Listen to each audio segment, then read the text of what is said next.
Board থেকে বানায় নাই। তাহলে এই একটা জাহাজ ব্যবসা ছিল আমাদের কত সালে? 1700 সালের আগে, 1670 সালে।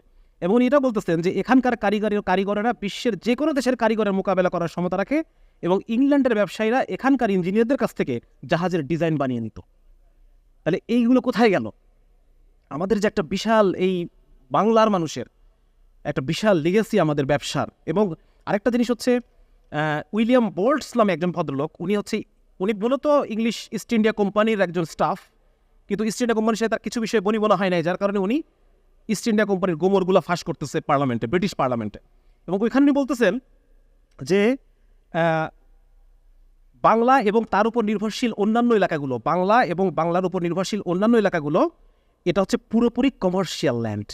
উনি বলেন নাই কৃষিপ্রধান দেশ, উনি বলতেছেন এটা পুরোপুরিভাবে বাণিজ্যিক দেশ, যা কেবলমাত্র ব্যবসার উন্নতির দ্বারাই বিকশিত হতে পারে। কিন্তু বাংলার বিষয় আশয় যখন